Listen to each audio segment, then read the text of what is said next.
안녕하세요. 변화산 사건입니다. 오늘 본문은 마가복음 9장 2절에서 13절입니다. 2절. 6일 후에 예수께서 베드로, 야고보, 요한만 따로 데리고 높은 산으로 올라가셨습니다.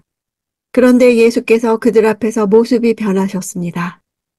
베드로가 신앙을 고백하면서 9장부터 마가복음 분위기가 반전됩니다. 이제 십자가의 길을 향해 가시기 시작하십니다. 바로 앞에 가이사랴 빌립보에서 첫 번째 순환 예고를 하신 사건과 연결되어 혼란에 빠져 있는 제자들에게 예수님의 부활과 신적 영광을 미리 맛보게 하시는 장면입니다.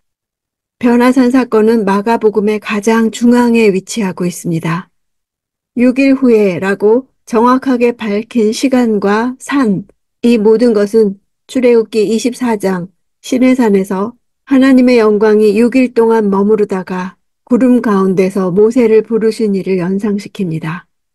모세도 아론과 나답과 아비후를 데리고 시내산에 올랐듯 예수께서도 두세 사람의 증인으로 삼을 베드로와 요한과 야고보 세 제자를 데리고 가셨습니다. 3절. 예수의 옷은 이 세상 그 누구도 더 이상 희게 할 수 없을 만큼 새하얗고 광채가 났습니다. 시내산에서 내려온 모세가 얼굴에 광채가 났듯 예수께서도 모습이 변하셨습니다. 원래 제2위 성자 하나님이신 예수께 내재하고 있던 충만한 신성이 나타남으로 인해 주님의 옷은 새하얗고 광채가 났습니다. 여기서 새하얗다고 번역된 단어는 원래 빛나는, 찬란한 이란 뜻입니다. 광채라는 단어는 금속이 번쩍이며 광이 나는 것을 가리킵니다. 비록 외형적으로는 죄 있는 육신을 입으셨으나 내면의 본질적 영광이 외부로까지 드러났음을 알 수 있습니다. 4절. 그리고 거기에 엘리야가 모세와 함께 그들 앞에 나타나 예수와 이야기를 나누었습니다. 모세와 엘리야는 구약시대 율법과 예언을 대표하는 자들입니다. 예수의 구속사역이 구약 율법과 예언의 성취적 사역임을 보여줍니다. 마가는 단순히 이야기를 나눴다고 기록했으나 누가복음에는 장차 예수께서 예루살렘에서 이루실 일에 대해 나눴다고 기록했습니다. 5절. 베드로가 예수께 말했습니다. 주여, 우리가 여기 있는 것이 좋겠습니다. 우리가 초막 3개를 만들어 하나에는 주를, 하나에는 모세를, 하나에는 엘리야를 모시도록 하겠습니다. 여기 있다는 것은 부정사 현재형으로 계속적이며 반복적인 동작을 나타내서 베드로가 산 아래로 내려갈 생각이 없이 계속 산 위에 머물고 싶어 한 것을 뜻합니다. 초막절은 출애굽을 기억하는 절기이기 때문에 베드로는 아마 시내산에 있었던 회막을 연상했을 수도 있습니다. 또는 이 안전한 산상에서 전개되는 놀라운 영광의 빛을 오래 지속하고 싶은 심정에서 또 예루살렘으로 향하는 걸음이 지체되거나 아예 무산되기를 바라는 마음에서 이 제안을 했을 것입니다. 그의 제안은 심히 육신적이요 인간적인 발상에 의한 것이었습니다. 주님의 원하심은 예루살렘에 올라가 인간의 죄를 위해 죽는 것이었기 때문입니다. 임박한 순환과 대조되는 말을 한 것입니다. 7절. 그때 구름이 나타나 그들 위를 덮더니 구름 속에서 소리가 들려왔습니다. 이는 내 사랑하는 아들이다. 그의 말을 들으라. 변화산 본문의 전체 구조를 볼 때 이 음성이 중심에 있어서 이 사건의 핵심입니다. 세례받으실 때 사역을 준비시키신 것처럼 이번에는 십자가를 준비시키시는 음성입니다.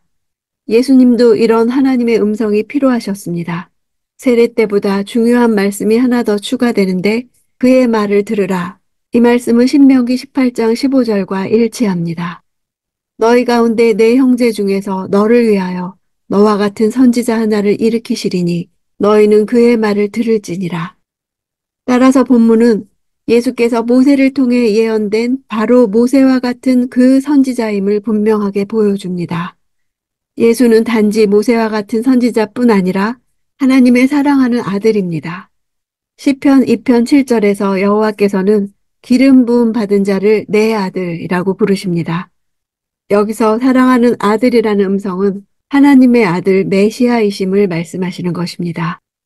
이 메시아에게 하나님은 이방 나라를 유업으로 주시는데 그 소유가 땅끝까지 이릅니다. 메시아는 그의 백성을 해방시키는 데 그치지 않고 온 세상을 통치하십니다. 그의 말을 들으라는 것은 예수께서 어떤 일을 하시든지 미래에 있을 영광을 미리 보여주시며 이 영광에 이르기 위해서 먼저 예수께서 고난의 길을 걸으실 것을 받아들이라고 하는 것입니다. 9절. 산을 내려오시면서 예수께서 제자들에게 단단히 일러두셨습니다. 인자가 죽은 사람 가운데서 살아날 때까지는 지금 본 것을 아무에게도 말하지 말라. 변화산 사건은 그리스도의 고난과 죽음 뒤에 오는 부활의 영광을 미리 제자들에게 보여주신 것이었습니다. 십자가 순환을 앞두고 두려워하고 혼란스러워하는 제자들을 위해 보여주셨습니다. 그런데 이 일이 전해지면 무리들은 예수께 고난 없는 영광을 기대함으로써 구속사역에 장애가 될 수도 있었습니다. 이렇게 예수의 고난은 예기치 못한 실패가 아니라 이미 작정하시고 예견하신 것이었습니다. 11절. 제자들이 예수께 물었습니다. 왜 율법학자들은 엘리야가 먼저 와야 한다고 말한 것입니까? 유대인들에게 메시아 출현의 결정적 증거는 엘리야가 먼저 오는 것이었습니다. 제자들이 엘리야에 대해 물은 것은 변화산에서의 엘리야 출현이 메시아의 도래를 알리는 것으로 이해하고 이제는 예수께서 메시아로서 이스라엘을 정치적으로 구원할 활동을 본격적으로 개시할 줄로 알고 있었는데 도리어 주님께서 죽음과 부활에 관한 말씀을 하시자 납득할 수 없었던 것입니다. 12절. 예수께서 대답하셨습니다. 참으로 엘리야가 먼저 와서 모든 것을 회복시킨다. 그런데 왜 성경에는 인자가 많은 고난을 받고 멸시를 당할 것이라고 기록된 것이냐? 회복한다는 단어는 고치다, 올바르게 하다, 질서를 바로잡다는 뜻입니다. 성경은 엘리야의 사명이 하나님과 그의 자녀 사이를 화목케 하는 것으로 말씀하고 있습니다. 엘리야의 심령으로 예수보다 먼저 온 세례 요한은 회개의 세례를 베품으로써 이스라엘 백성들로 심령을 새롭게 하여 하나님과의 관계를 회복할 수 있는 준비를 갖추게 했습니다. 제자들이 고난이 아니라 영광만을 취하는 그릇된 메시아관을 갖고 있었기에 예수님은 바로 잡아주시려 한 것입니다. 13절. 내가 너희에게 말한다. 엘리야는 이미 왔다. 그런데 사람들은 그에 대해 성경에 기록되어 있는 대로 그를 자기들 마음대로 대했다. 백성들은 말씀대로 이미 왔던 세례 요한을 알아보지 못하고 자기들 마음대로 대한 것입니다. 자기들 마음대로란 타락한 본성에 따라 인간이 자신의 욕망과 의지대로 하나님을 거스릴 때 사용되는 말입니다. 결국 임의로 행하는 것은 스스로를 멸망에 이르게 하는 죄입니다.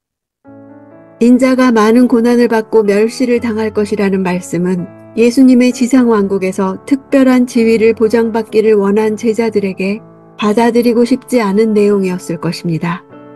십자가는 실패한 것처럼 보이는 삶입니다. 예수님은 자신을 따르는 일이 안전이 보장되는 쉬운 길이 아님을 말씀하셨습니다. 그럼에도 우리는 예수를 따르는 길에서 안전이 깨어지는 일을 만날 때 충격을 받습니다. 우리도 십자가 고난 없이 영광을 누리고 싶어하는 마음이 큽니다. 하나님의 뜻과 경륜보다 안락한 삶을 유지하고 싶은 마음이 더 큽니다. 예수를 따르는 길은 고통을 통과해 죽음에 이르는 길입니다. 그러나 십자가를 앞두신 예수님에게 하나님의 음성을 들려주신 것처럼 우리에게도 고난이 있을 때 하나님의 음성을 들려주실 것을 믿습니다. 견딜 만한 힘을 주실 것을 믿습니다. 하나님의 나라를 보는 사람은 상황과 상관없는 하나님 나라의 풍요와 기쁨을 맛봅니다. 하나님 나라는 경험한 사람만이 아는 신비입니다. 그래서 자기를 부인하며 자기 십자가를 지고서도 따라갈 수 있는 것입니다.